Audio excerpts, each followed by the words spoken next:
సంఘటన జరిగినప్పుడు అధికారుల ఆత్మస్థైర్యం దెబ్బతిన్నట్టుగా మాట్లాడింది. ఆ అంశం మీద కూడా మీరు వాస్తవంగా జన్వాడ ఏదో ఇష్యూ వచ్చినప్పుడు రాష్ట్రంలో హైదరాబాద్ కేంద్రంగా శాంతి భద్రతలకు సంబంధించిన అంశం లోపల ఎప్పుడప్పుడు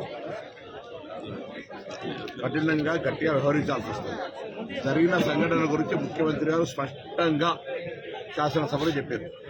చెప్పిన తర్వాత బండి సంజయ్ గారు అట్లా మాట్లాడుతున్నారు అంటే వారి విజ్ఞత, వారికి ఉన్నటువంటి వివేకం. నేను ఈ అంశం మీద ఎక్కువ ఎవరి అభిప్రాయాన్ని వాళ్ళు చెప్పుకునేటువంటి పరిస్థితి ఉంది కాబట్టి గవర్నమెంట్, ప్రజలు, ప్రజానీకం ఏమనుకుంటారు అనేటువంటి మాటని స్పష్టంగా చెప్పారు. ఇక నేను ఇంతకుముందు కేంద్ర మంత్రిగా ఉన్నప్పుడు వారు గౌరవనీయులు, వారు మరొక్కసారి నేను విజ్ఞప్తి చేస్తా ఉన్నా, ఆ కుటుంబాన్ని కూడా పరామర్శ చేసి రమ్మని కోరుతా ఉన్నా.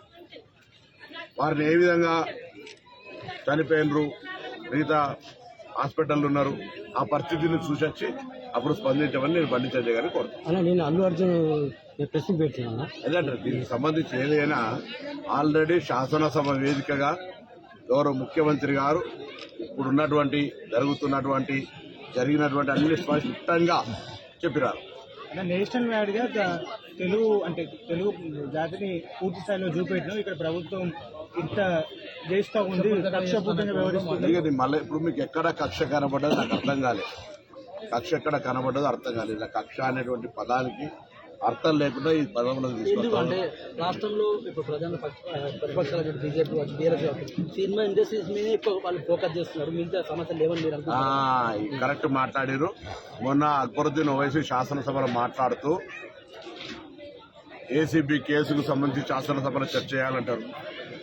ఏసీబీ కేసు గురించి ఎందుకు శాసనసభలో ఒక వ్యక్తికి సంబంధించి శాసనసభలో ప్రజా సమస్యల గురించి చర్చ చేయమని చెప్పండి. అరే కేసుల నిర్దోష అయితే నిర్దోషితో నిరూపించుకోమని చెప్తా ఉన్నాం కదా. ఏసీబీ ఒక కేసు పెట్టి దాని తర్వాత ఈడీ ఎన్ఫోర్స్మెంట్ అడుగుతా ఉన్నది. దానికి సంబంధించినటువంటి తప్పు, దానికి సంబంధించి ఏదో అధికారంలోకి వస్తామని మీరు ఇష్టపడి చేసిన ఆ విధానంలో దానికి సంబంధించినటువంటి డబ్బు ట్రాన్స్ఫర్ విషయంలో పొరపాటు జరిగితే ఏసీబీ అట్రాక్ట్ అయింది.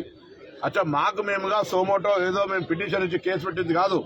మున్సిపల్ శాఖ ఫిర్యాదు మేరకు దాని తదుపరి ఒక ప్రజాప్రతినిధికి సంబంధించిన విచారణ జరగాలన్నప్పుడు గవర్నర్ గారు అనుమతి కావాలంటే గవర్నర్ గారిని ఊరూరికనే అనుమతి ఇవ్వలే. గవర్నర్ గారు కూడా న్యాయ నిపుణులతో, అటార్నీ జనరల్ తోటి సలహా తీసుకొని ఇచ్చినాడు. ఈ అంశాన్ని చర్చ చేయమని డిమాండ్ చేసిన వాళ్ళు శాసనసభలో బిజినెస్ అడ్వైజరీ కమిటీ చర్చ అవుతుంది. నేను సభ్యునల్లా అంటే శాసనసభలో ఏమైనటువంటి అంశాలు చర్చ చేయాలని మేము లగచర్ల రీసెర్చ్ చేయడానుకున్నాం. రైతుకు సంబంధించిన అంశం చేసినాం, భూభారత చేసినాం, అన్ని రకాల మున్సిపాలిటీ యాక్ట్, గ్రామ పంచాయత్ ప్రతిదీ ఏమేమి అడుగుతారు అన్ని చేసినాం. ఈ మాట అడగలే వీళ్ళు. అప్పటికే ఏసీబీ కేసుకు సంబంధించినటువంటి కార్ రేస్ విషయంలో చర్చకు అడిగితే మాకేం నిన్న రోజులు అసెంబ్లీ రాత్రి ఒక్కోటి దాకా అసెంబ్లీ నడుస్తుంటే మాకేం చర్చ చేయడానికి ప్రజా సమస్యల మీద ఒక కుటుంబానికి సంబంధించిన అంశం మీద శాసనసభ చర్చా వేదిక కావద్దని చేయలే.